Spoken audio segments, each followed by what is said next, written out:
On my birthday, my billionaire grandpa smiled and asked, "Is the apartment comfortable?" I shockingly said, "My name is Mila. I'm 26 years old. It was my birthday. I was 26. Another year older. Another year feeling like an outsider in my own family." I sat there at the long, polished mahogany table, the one that usually only came out for big events or when Grandpa Richard was visiting. Crystal glasses gleamed, catching the soft light from the chandelier. Expensive wine, a deep ruby red, swirled in every glass. A table full of people. They were all there. My parents, their friends, some distant relatives, all of them pretending we were a family. A happy, loving family. But I knew the truth. We were a performance. A carefully staged show put on for one man. My grandfather, Richard Grant, billionaire, feared and admired. He sat at the head of the table, his posture always perfect, his eyes missing nothing. He built an empire from nothing. He expected the same drive from everyone around him, and if you didn't have it, you were invisible to him. Or worse, a disappointment. I watched him, pretending to listen to my mother's rambling story about a charity gala. My own thoughts were far away, drifting through the familiar ache of being overlooked, of feeling like a ghost in a room full of vibrant, selfish people. I'd learned long ago not to expect too much from these gatherings. Just get through it. Smile when expected. Say the right things. Disappear into the background. Then it happened. It was sudden, unexpected. It cut through the fake cheer like a knife. Grandpa Richard, the man who rarely showed emotion, the man who rarely looked directly at me unless it was to ask a perfunctory question about my studies or plans, he smiled. It wasn't a warm smile. It was a calculating, almost predatory smile. It didn't reach his eyes. His gaze, sharp and piercing, locked onto mine across the expanse of the table. He spoke. His voice was calm, almost too calm. It carried just enough to be heard over the polite chatter. "So, Mila," he said, his eyes still fixed on me, "is the apartment comfortable?" I blinked. Once. Twice. The words didn't make sense. My mind raced. What apartment? Was this some kind of trick? A test? I hadn't received an apartment. No one had given me an apartment. I lived in my small, rented place in Brooklyn, just like I always had. It wasn't fancy, but it was mine. It was comfortable enough, but it wasn't the apartment. Not the one he was talking about. Not the kind of gift a billionaire grandfather gives. Before I tell you how everything flipped, like and subscribe. Drop a comment, where are you watching from? I looked around the table, a sudden prickle of unease starting to spread through me. Everyone had stopped talking. The laughter had died instantly, like someone had flipped a switch. The polite smiles had frozen. My father, usually so boisterous and confident when Grandpa was around, froze mid-bite. His fork, laden with a piece of expensive roast, hung suspended halfway to his mouth. His eyes, wide with sudden panic, darted from Grandpa to me, then back to Grandpa again. He looked like a deer caught in headlights, my mother's face.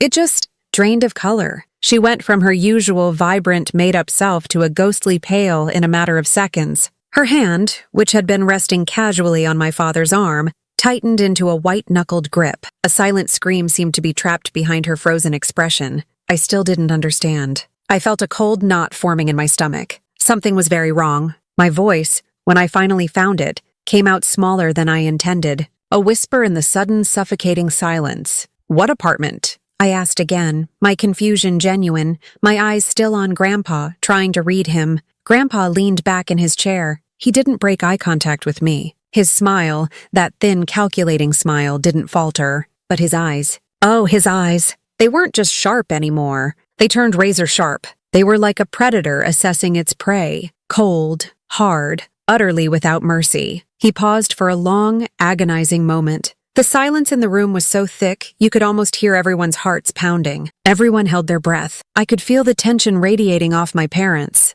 It was a palpable thing, a wave of fear washing over the table. Then he spoke again. His voice was still soft, dangerously soft. Each word was clear, precise, and heavy with unspoken accusation. "Then where?" he asked, his gaze still on me, but his words clearly meant for someone else. "Did the money go?" That was it. That single question. Those few words. They weren't just about an apartment. They were about something much bigger. Something broken. Something stolen. That was the moment the empire cracked. I didn't know it then, not fully, but that was the very beginning. The beginning of my quiet revenge. It wasn't planned. Not in that moment. But as I sat there, utterly bewildered, a cold resolve settled deep in my bones. I was confused, yes, but also angry, deeply, deeply angry. I was about to find out why. People always thought I was born rich. They saw the grant name. They saw the family's reputation. They saw my parents' lavish lifestyle. They saw the big house, the designer clothes, the private school tuition.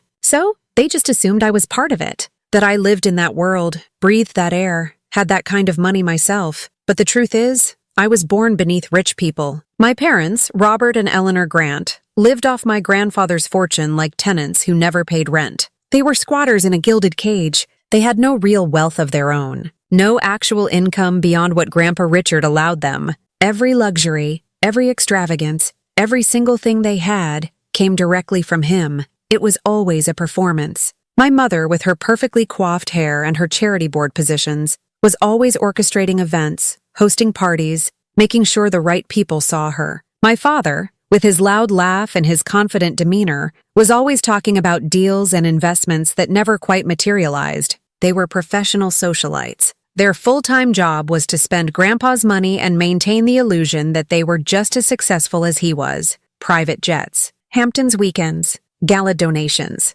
expensive art, designer clothes, fine dining, exclusive club memberships. All of it, every single indulgence. All of it had his name on the check. Richard Grant, the man who owned everything, including, in a way, my parents. They were beholden to him, completely. Grandpa never liked parasites. That was a known fact. A rule he lived by. He built his empire with his own two hands, with grit and ruthlessness and an unparalleled work ethic. He respected hard work. He admired self-made success. He liked builders. He liked people who created things, who took risks, who earned their way. My parents? They were takers. And he knew it. He tolerated it for a long time, but I always sensed his quiet disapproval, a barely contained contempt for their superficial lives. I remember one time, when I was much younger, maybe 10 or 12, I was sitting in his study. He was working, as always, even on a Sunday. I was just reading a book in the corner, trying to be invisible. He looked up from his desk, his eyes suddenly on me. He said,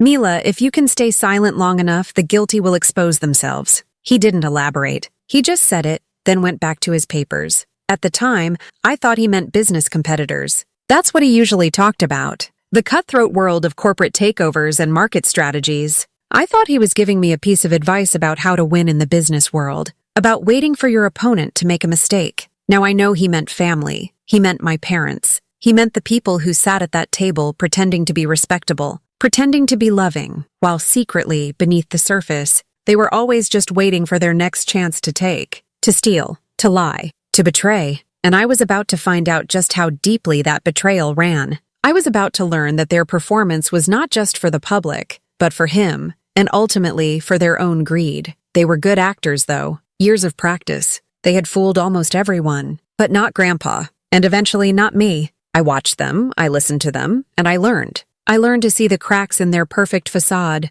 the forced smiles, the hollow laughter. I learned that in our family, appearances were everything, and truth was a dangerous secret, hidden beneath layers of carefully constructed lies, and I was about to become the person who pulled those layers back. The whole thing started subtly. Like most poison, it seeped in slowly. When Grandpa announced, casually, over one of those stilted Sunday brunches, that he'd be giving each of his direct heirs an apartment as a birthday gift, my parents turned into actors overnight. It was almost comical, if it hadn't been so utterly transparent. Suddenly, my mother was cooking, actual homemade dinners. Not often, maybe once a week, but it was unheard of. She usually had caterers or we ate out. The kitchen, typically a showroom, actually saw some use. She'd bring dishes to Grandpa's house, clucking over him, asking about his health, his schedule, his preferences. She'd bake cookies, even though I knew for a fact she hated baking. All for him. My father, who usually only called Grandpa on major holidays or when he needed something specific, started making daily phone calls, just to check in, to see how he was doing. He'd talk about the stock market, about current events, about anything that might make him seem engaged and responsible. He'd bring Grandpa his favorite cigars, knowing perfectly well Grandpa had quit smoking years ago, but it was the gesture that counted, he'd say with a wink. Sunday visits they hadn't made in years suddenly became a regular occurrence. Every single Sunday, without fail, they'd be at Grandpa's sprawling estate. My mother would arrange flowers. My father would talk about his charity work, which mostly involved attending lavish dinners. They'd bring me along too, pushing me to engage, to be present, to be seen as the good granddaughter who loved her family. I went along with it, mostly out of habit, partly because I still held a flicker of hope that one day they might actually be a family, a real one. They thought flattery could buy forgiveness. They thought this sudden, overt display of affection and filial piety would make Grandpa forget all the years of neglect, all the times they'd taken advantage, all the ways they'd been a disappointment. They thought it would make him look favorably on them. It did, for a while. Grandpa, ever the pragmatist, probably saw right through it, but he played along. He let them fawn over him. He let them pretend. He accepted the dinners, the calls, the visits.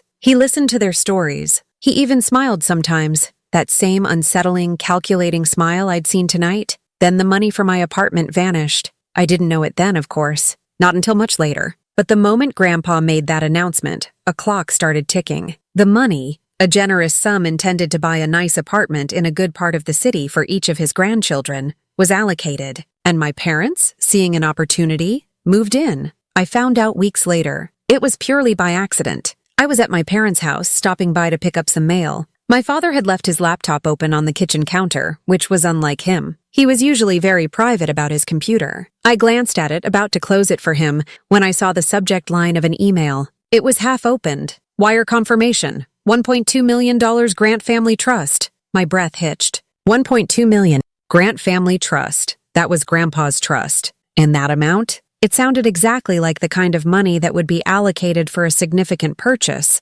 like, say, an apartment in New York. A gift from a billionaire. I felt a cold dread start to creep up my spine. My eyes scanned the rest of the visible text. And then I saw it. The recipient. Mila Holdings LLC. Registered under my name. My mind reeled. Mila Holdings LLC? I had never heard of it. Not once. I didn't own a company. I didn't have any holdings. I didn't even have a special savings account with that much money. My entire financial life was simple. My small checking account, my rent, my bills, my modest salary from the art gallery where I worked. This was completely alien. The blood drained from my face. A cold wave washed over me. This wasn't just a mistake. This was something else. Something far more sinister. They hadn't just taken the money. They had hidden it. And they had used my name to do it. A sick feeling churned in my stomach. The apartment that Grandpa had mentioned. The one I knew nothing about. This had to be it. The money meant for me. Stolen and disguised.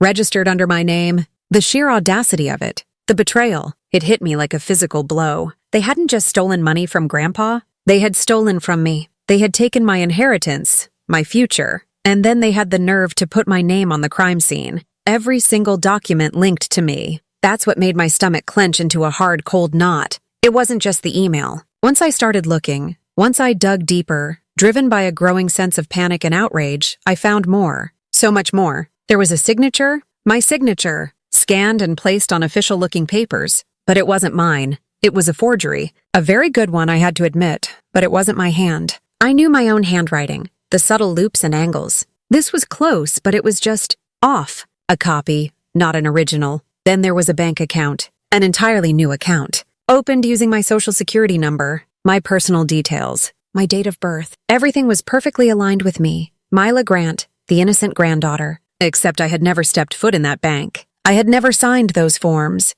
I had never authorized that account. It was all meticulously set up. A paper trail that pointed directly to me. If anyone, especially an auditor from Grandpa's trust, ever looked into where that $1.2 million went, they would see a clear, undeniable path leading straight to Mila Grant. They would see me as the owner of Mila Holdings LLC. They would see me as the person who received the wire transfer. They would see me as the thief. My parents hadn't just stolen. They hadn't just taken what was meant for me. They had prepared to let me take the fall. They had built a fortress of lies, and they had put my name on the front door, complete with a giant target. The realization hit me like a physical blow, leaving me breathless and dizzy. They were my parents, my family, and they were willing to throw me under the bus, to sacrifice my reputation, my future, my very freedom, to cover their own greed. I could have screamed. The urge was so strong it was almost unbearable. To march into their living room, to wave the laptop in my father's face,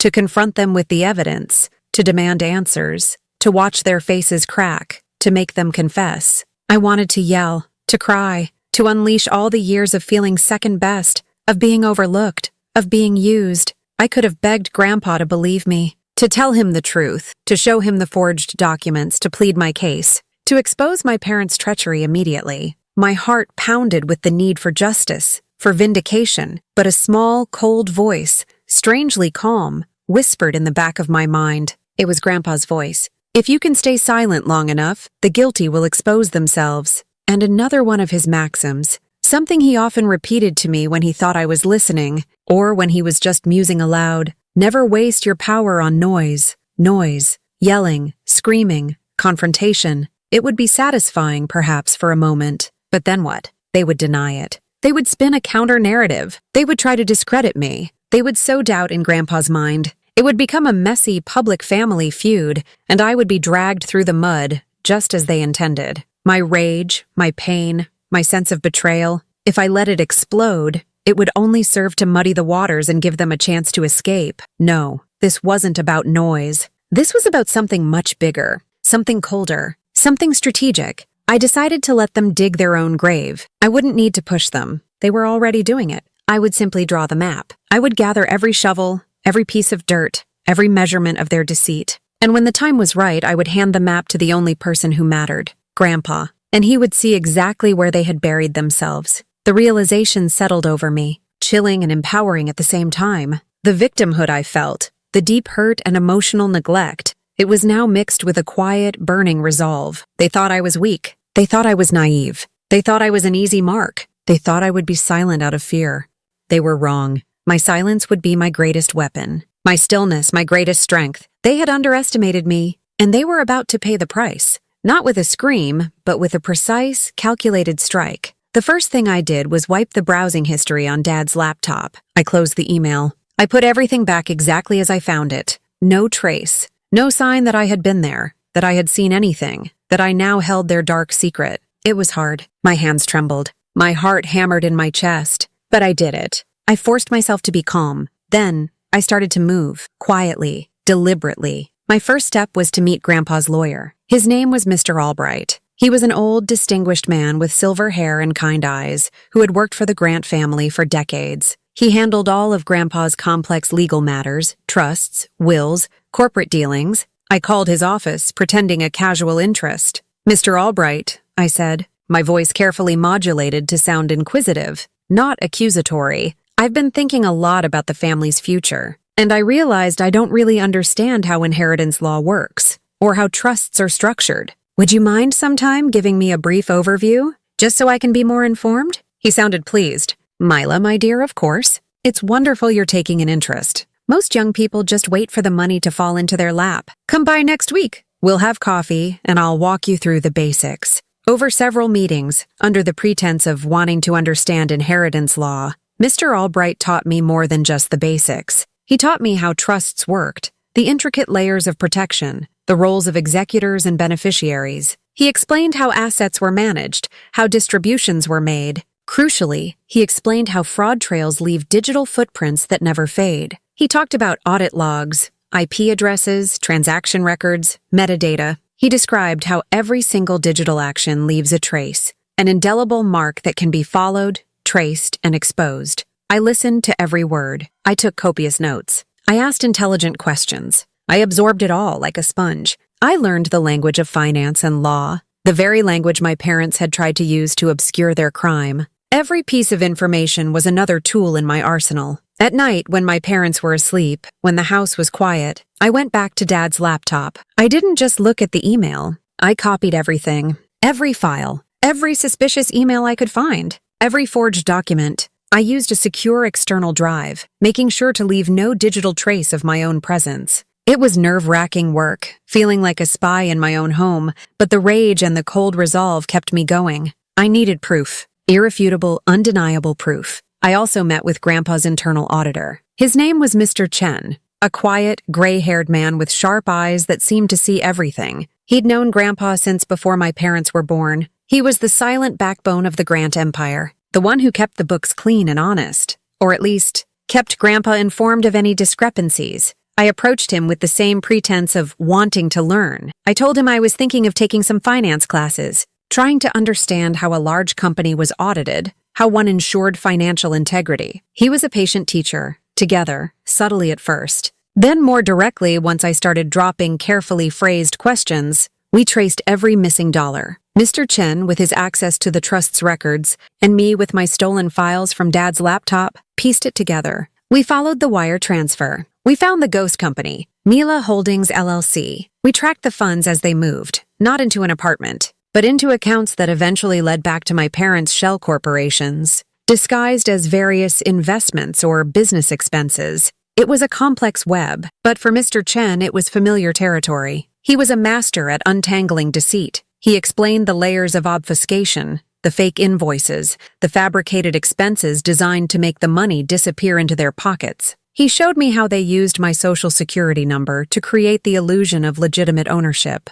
making it seem like I was the one directing the funds. It was a sophisticated scheme, designed not just to steal, but to deflect blame onto me. When the trail was finally ready, when every piece of evidence was meticulously documented, cross-referenced and undeniable, I felt a strange sense of calm, a cold, quiet power. It was like putting together a giant, complex puzzle, and now all the pieces were perfectly aligned. The picture was clear, and it showed my parents caught red-handed. I didn't rush. I knew Grandpa's timing. He liked things done right. He liked certainty. And I knew the impact of waiting. The longer I waited, the more their false sense of security would grow, the deeper they would dig their own hole. I pulled out my phone. I opened the calendar app. I found the date exactly 1 year from now. My next birthday, I set a reminder. A single, simple note, ask about the apartment. It was a year-long wait, a year of holding this monumental secret, a year of watching my parents continue their charade, oblivious to the storm gathering around them, a year of perfecting my own quiet performance. I would smile. I would nod. I would act as if nothing was wrong. And all the while, I would be waiting for that exact moment. The moment of truth. The moment for Grandpa's question. And my answer. My next birthday dinner looked identical. It was almost surreal. A perfect replica of the year before. The same long polished mahogany table. The same gleaming crystal glasses. The same expensive wine. My parents had insisted on hosting it at their house again. A grand gesture to show Grandpa how much they valued family traditions. The air was thick with the scent of roasted duck and hypocrisy. It had been a long year. A year of holding my breath. A year of playing a part. I had gone to family functions, smiled at my mother's shallow compliments, and listened to my father's empty boasts. I had acted the role of the dutiful, slightly distant daughter they had always known. All the while, the folder of evidence sat in a fireproof safe in my small Brooklyn apartment, a sleeping giant waiting for its moment to wake. My parents were more relaxed than I had ever seen them. The year had passed without incident. The money was safely laundered through their various shell accounts. Grandpa had never mentioned the apartment again. To them, the danger had passed. They believed they had gotten away with it. Their relief made them careless. They laughed too loudly, their voices echoing in the grand dining room. My mother, draped in a new silk dress that probably cost more than my monthly rent, kept touching Grandpa's arm, her laughter a high-pitched artificial sound. She told the same old stories, recycling anecdotes from her charity events, presenting them as if they were matters of global importance. My father was in his element. He stood up, glass in hand, his face flushed with wine and self-satisfaction. "A toast," he announced, his voice booming. "To family, to legacy, and to my wonderful daughter Mila on her 27th birthday. May she continue to make the Grant name proud." I watched him over the rim of my glass. The irony was so thick I could almost taste it. He toasted to a legacy he was actively undermining, to a family he had betrayed, and to a daughter he had framed. I raised my glass and gave him a small, polite smile. The smile of a lamb, they thought, not the smile of the wolf who had been patiently waiting. I could feel Grandpa Richard's eyes on me from across the table. Throughout the dinner, he had been quiet, observant, his presence a silent weight in the room. He watched my parents' performance with a detached amusement, like a king watching court jesters. But his gaze kept returning to me. He was waiting too. I knew it. He had asked that question a year ago for a reason. It wasn't a random query. It was a seed he had planted, and now he was here to see what had grown from it. The meal dragged on. Dessert was served, a decadent chocolate cake with my name written in gold icing. Everyone sang happy birthday. My mother clapped enthusiastically, a little too enthusiastically. My father presented me with a small, beautifully wrapped box. Inside was a delicate diamond necklace. A guilt gift, I thought. A pretty chain to distract from the invisible ones they had tried to place on me. "Thank you," I said, my voice even. "It's beautiful." I allowed my mother to clasp it around my neck. It felt cold against my skin. And then, just as the plates were being cleared, the moment arrived. It happened just as it had before. Grandpa Richard leaned forward, a glass of whiskey swirling in his hand. The light from the chandelier caught the amber liquid, making it glow. He waited for the low chatter to die down, his silence commanding the room's attention. His eyes found mine. That same smile, thin and calculating, touched his lips. "Mila," he said, his voice calm and clear, cutting through the comfortable post-dinner haze. "Is the apartment comfortable?" Déjà vu. The exact same words. The exact same tone. A year of preparation. A year of waiting. A year of holding this burning secret inside me. And it all came down to this single, quiet moment. I smiled politely, a perfect mirror of the innocent confusion I had felt the year before. Only this time, it was a mask. "What apartment?" I asked. Forks clattered onto plates. The sound was sharp, violent in the sudden, dead silence. My father's jovial expression collapsed. The blood drained from his face,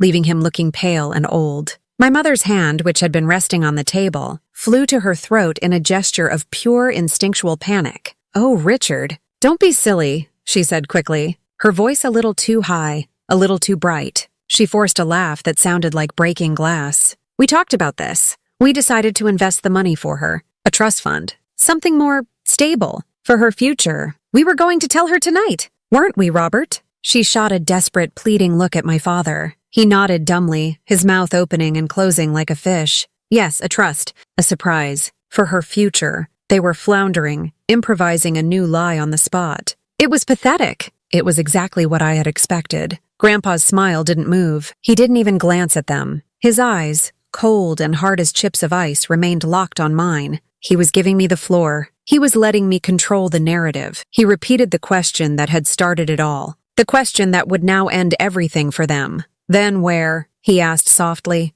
"Did the money go?" That was my cue. Slowly, deliberately, I reached down for the leather briefcase I had placed by my chair. My movements were calm and measured. Every eye in the room was on me. I clicked open the latches. The sound was unnaturally loud in the silent room. Inside was a single thick manila folder. I stood up, walked the few steps to the head of the table, and placed the folder beside his plate. I didn't say a word. I just placed it there. Inside was the evidence. Every forged document, every copied email, every bank statement, every transaction record, the entire undeniable map of their theft, their lies, and their betrayal. Every single stolen cent was accounted for. I returned to my seat. I sat down. I folded my hands in my lap. And I waited. The performance was over. The truth was about to take the stage. Grandpa Richard didn't open the folder immediately. He let it sit there, a silent bomb on the table between us. He took a slow sip of his whiskey, his eyes scanning the terrified faces of my parents. He was a master of tension, of letting the silence do the heavy lifting. My mother was visibly trembling, her carefully applied makeup unable to hide the sheer panic in her eyes. My father looked like a man who had just seen a ghost, his bravado completely gone, replaced by a raw, naked fear. Finally, with a deliberate slowness that felt like an eternity, Grandpa opened the folder. He flipped through the pages one by one. His expression was completely unreadable. There was no flicker of shock, no flash of anger, just a cold, methodical focus as he absorbed the information. He scanned the forged signature on the incorporation documents for Mila Holdings, LLC. He traced the wire confirmation from the Grant Family Trust. He followed the labyrinthine path of the money, laid out in Mr. Chen's clear, concise audit reports. The only sound in the room was the soft rustle of paper. My parents couldn't stand the silence. They broke. "Richard, this is a misunderstanding," my father started, his voice cracking. "Mila doesn't understand these things. It's complex financial planning. We were protecting her assets." "It's a lie," my mother chimed in, her voice rising to a shrill pitch. "Someone must have framed us. Maybe her. She's always been difficult, ungrateful. She probably did this herself to get more money from you." Their voices overlapped, a desperate, chaotic symphony of excuses, denials, and fake confusion. They threw out accusations. They pleaded ignorance. They tried to twist the narrative, to paint me as the villain, the greedy, manipulative granddaughter. They were throwing everything at the wall, hoping something, anything, would stick. Grandpa raised a hand. He didn't raise his voice. He didn't even look at them. He just raised his hand, and the room fell instantly silent. The power he commanded was absolute. He finished the last page and closed the folder with a soft, final thud. He placed his hands on top of it, his fingers steepled. Then he finally looked at them. His eyes were not angry. They were worse. They were filled with a profound, chilling disappointment. The look a man gives to something he has decided is no longer of any value. You used my granddaughter's name to steal from me, he said. It wasn't a question. It was a statement of fact, a verdict. His voice was low, but it carried the weight of a death sentence. He then turned his gaze back to me. The intensity of his stare was unnerving, but I met it without flinching. I had prepared for this moment for a full year. I would not look away. Did you know? He asked me, his voice softer now, but still demanding the truth. I gave him the simple, honest answer. I didn't need to elaborate. I didn't need to defend myself. The folder had done all the talking. I found out after, I said, my voice steady. He nodded once, a quick, sharp gesture. A flicker of something. Was it pride? Respect? Passed through his eyes. And you waited, he said, more to himself than to me. Smart. That single word, smart, was more validation than I had received from him in my entire life. It was a recognition that I was like him, that I understood strategy, that I understood power. He turned back to my parents, his expression now completely cold. He pressed a small, discreet button on the underside of the table.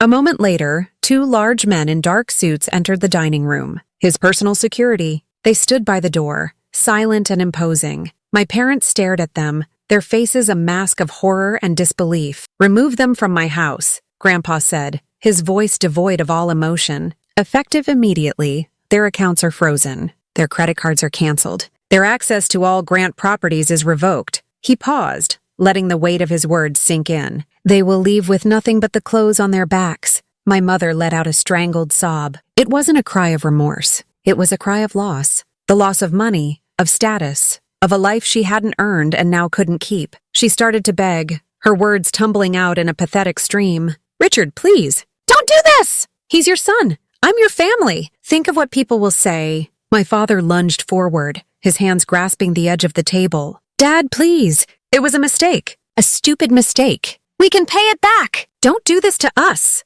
The security guards moved forward, their movements efficient and impersonal. They each took one of my parents by the arm, my mother cried. My father begged. Their carefully constructed world was shattering around them in real time, and they couldn't do anything to stop it. They had built their lives on his money, and with a few quiet words he had taken it all away. Through it all, I just sat still. My hands were folded calmly in my lap. I didn't look at them. I didn't feel a surge of triumph or a pang of pity. I just felt quiet, empty but in a clean, peaceful way. Like a room that had finally been cleared of clutter. I didn't need to speak. I didn't need to gloat or cry or scream. The truth was louder than I could ever be. And in the deafening silence that followed their removal, it was the only thing left in the room. The silence that filled the dining room after they were gone was heavy but clean. The lingering scent of expensive food mixed with the faint metallic smell of justice. The security guards had been efficient, their movements practiced and swift, leaving no room for further argument.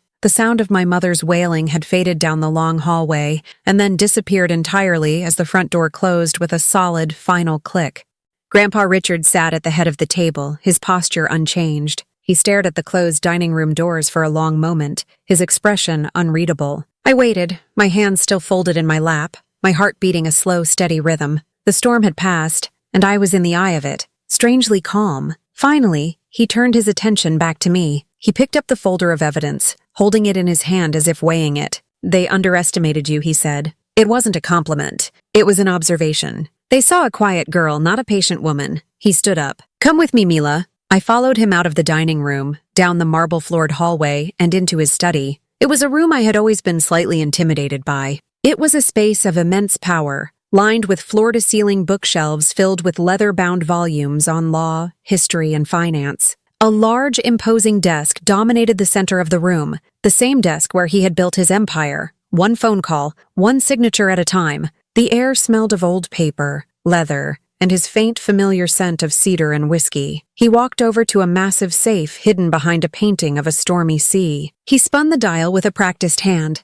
the clicks echoing in the quiet room. The heavy steel door swung open. From inside, he pulled out a new folder. It was thick, bound in dark blue leather, unlike the simple manila folder I had given him. He walked back to his desk and placed the folder in front of the chair where he wanted me to sit. I sat down, my eyes fixed on the cover. Embossed in gold leaf were the words, Grant Family Trust, Primary Executor, Mila Grant. My breath caught in my throat. I stared at the words, unable to process them fully. Primary Executor. It was the most powerful position within the family structure. It meant control. It meant authority. It meant being the one to manage the entire Grant fortune, to oversee all its assets, to make the decisions that would shape its future. It was a position my father had coveted his entire life, a position he had always assumed would one day be his. Grandpa sat down opposite me, leaning back in his large leather chair. He watched me, his gaze intense. "You didn't defend yourself with noise," he said, his voice low and serious.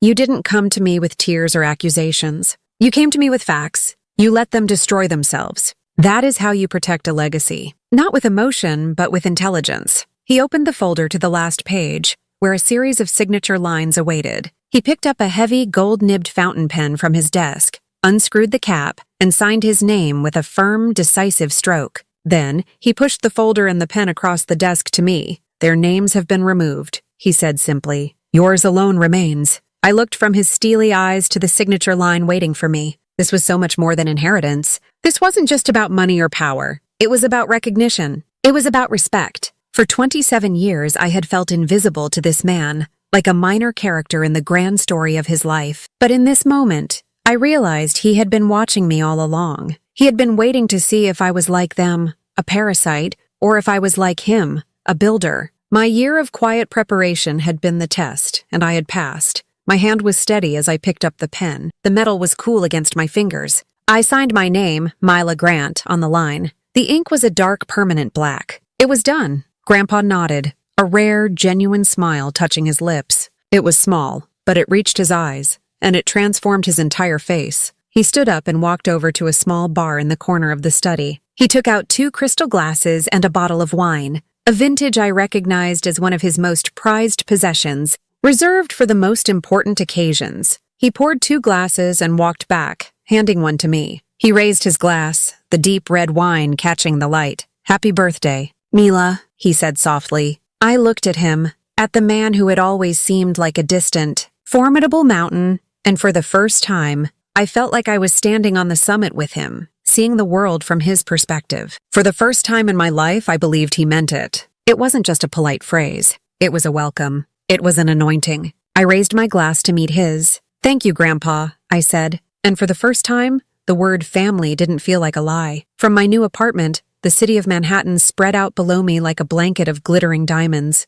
The view was breathtaking, a constant shimmering reminder of how much my life had changed. It was the apartment, or rather the apartment that should have been, that started it all. Now I had one far grander than anything my parents could have stolen, a gift from Grandpa, a place he said was fitting for the new head of the family. In the quiet evenings, I would often sit by the floor-to-ceiling windows, a glass of tea in my hands, and think about everything that had led me here. The memories were still sharp, the feelings still raw, but they no longer had the power to wound me. They were simply facts, data points on the long, winding graph of my life. I thought about my parents. I thought about how they had preached family loyalty at every holiday dinner, how they spoke of legacy and honor, all while they were stealing in secret. They had built their entire existence on a foundation of lies, a performance for an audience of one, Grandpa. They believed that if they could maintain the appearance of devotion, they could get away with anything. Their biggest mistake was thinking that appearance was enough, that substance didn't matter. Most of all, I thought about how they underestimated me. To them, I was always just Mila, the quiet one, the artistic one, the one who didn't care for their world of galas and gossip. They saw my quietness as a lack of ambition, my introversion as a sign of weakness. They never imagined that while they were making noise, I was listening. While they were performing, I was observing. They believed patience was a weakness, a passive state of being. They thought I would just accept my lot, that I would be too scared or too inept to fight back. They were wrong. Patience is not weakness. I learned that from Grandpa, and I learned it from my own year of silent waiting. Patience is precision. It is the art of waiting for the perfect moment to act, of gathering your strength while your opponent exhausts theirs. It is the deliberate, calculated stillness of a predator before it strikes. My parents were all frantic, noisy motion. I was stillness. And in the end, stillness won. Silence is not surrender. It is strategy. My silence drove them mad. After the confrontation, they must have replayed every conversation from the past year, every meal, every phone call, searching for a sign that I knew. They would find none. My silence was a shield that protected my plan, and it was a weapon that allowed their guilt to fester. their paranoia to grow, until the moment Grandpa asked his question and the entire rotten structure came crashing down. If I had screamed, if I had cried, if I had confronted them immediately, I would have given them something to fight against. I would have given them an enemy. Instead, I gave them nothing. I gave them silence, and in that vacuum, they exposed and destroyed themselves. And the truth, I learned that the truth, when it finally lands, is louder than any scream. I didn't have to raise my voice. I didn't have to plead my case. I simply presented the facts. The folder on the table was more powerful than any emotional outburst I could have ever mustered. It was cold, it was hard, and it was undeniable. It spoke for itself, and its voice was absolute. Living in this apartment, managing the trust, speaking with Grandpa almost every day about business, strategy, and the future, it was a new life. A life built not on appearances, but on integrity. A life where my quiet nature was seen not as a flaw, but as a strength. I didn't change who I was. I didn't become loud or aggressive or ruthless. I just learned to use the tools I already had. My patience, my observational skills, my ability to stay calm under pressure. I learned that true power isn't about being the loudest person in the room. It's about being the most prepared. It's about knowing that sometimes the most powerful move you can make is to do nothing at all until the perfect moment arrives. A year later, we were at another family dinner. This time it was at Grandpa's estate. The long mahogany table was set, but the faces around it were different. My parents were gone, their presence a ghost that no one dared to mention. In their place were business partners, trusted advisors like Mr. Albright and Mr. Chen, and a few distant cousins who had proven their worth through hard work, not empty words. The atmosphere wasn't loud or fake. It was quiet, respectful, and real. At the end of the meal, Grandpa Richard stood up. He raised his glass and he smiled again. It wasn't the calculating smile from 2 years ago. It was the genuine smile he had given me in his study, the one that reached his eyes. "To Mila," he said, his voice clear and strong, resonating with pride, "who proved that blood may lie, but integrity doesn't." Everyone at the table raised their glasses and clapped softly. Their gazes toward me were filled with respect. I was no longer just the quiet granddaughter. I was the head of the trust. I was the future of the family. I smiled back at Grandpa, not out of pride, but out of peace. A deep, settled peace that I had never known before. I didn't destroy my parents. They destroyed themselves, with their own greed and deceit. I simply turned on the light. If you've ever been betrayed by your own and chose calm instead of chaos, hit like, subscribe, and tell me where you're watching from. Because sometimes silence isn't surrender. It's victory in disguise.